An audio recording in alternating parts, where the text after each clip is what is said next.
Bonjour, ici Céline Talbot, coach de gestion, formatrice et conférencière. Et si on prenait la peine d'optimiser les communications en entreprise? Les relations interpersonnelles sont au cœur de la communication en entreprise, au même titre que les outils de communication, et parmi eux figurent les courriels, textos, téléphones, mémos et les réunions. Malgré une technologie de pointe, un environnement de travail qui est dynamique, inspirant, des outils de plus en plus sophistiqués, nos communications sont en grande partie responsables des problèmes d'efficacité, de performance, de productivité, de mobilisation, de fidélisation en entreprise. Alors voici 3 astuces pour les optimiser. D'abord, les outils de communication qu'on veut pouvoir optimiser. On est entouré d'outils absolument extra et performants. Toutefois, on ne les utilise pas nécessairement bien, avec pour conséquence que ces outils performants se transforment en irritants, souvent source d'inefficacité, de distraction, d'interruption, voire même de frustration. Prenons simplement l'exemple des courriels qui empoisonnent la vie de nombreux dirigeants, alors que certains choisissent d'y répondre au fur et à mesure dans l'espoir de pouvoir consacrer un peu plus de temps à leurs priorités, d'autres les évitent, ce qui entraîne un surplus d'interruptions ou d'irritants. Le résultat, encore une fois, l'efficacité, productivité, performance, engagement, mobilisation, motivation et le plaisir au travail en souffrent.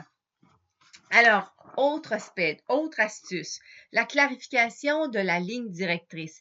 Il n'y a rien de tel pour optimiser les communications internes qu'une ligne directrice claire. Et pourtant, vous voulez des employés engagés, vous voulez des employés responsables, autonomes, puis heureux de travailler avec vous, alors assurez-vous que la ligne directrice soit clairement communiquée dans l'équipe.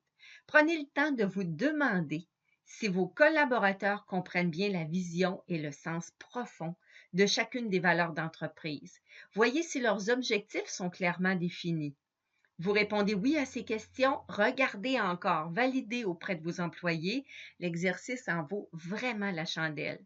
Vos collaborateurs, est-ce qu'ils savent ce qu'on attend d'eux?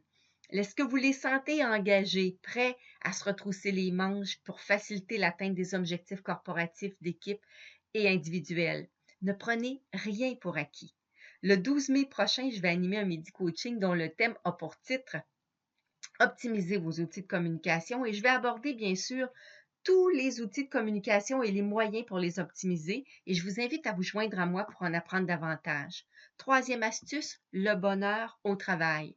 Le bonheur ne s'achète pas, ne se commande pas. C'est vrai dans la vie, c'est aussi vrai au travail et se cultive. Alors, quelles actions prendrez-vous au quotidien pour cultiver ce fameux bonheur au travail? Qu'en pensent vos collègues et vos collaborateurs? Le bonheur au travail contribue à créer une culture d'entreprise riche, forte, positive, où la communication est optimale et où la performance, l'engagement, la mobilisation, la motivation, la responsabilisation, l'efficacité, la productivité, le développement du plein potentiel, la fidélisation et j'ajouterais l'autonomie sont possibles.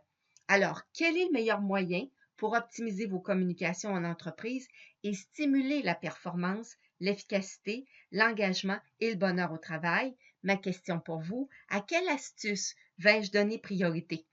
J'adore apprendre de vous autant que vous aimez apprendre de moi et je vous dis au plaisir.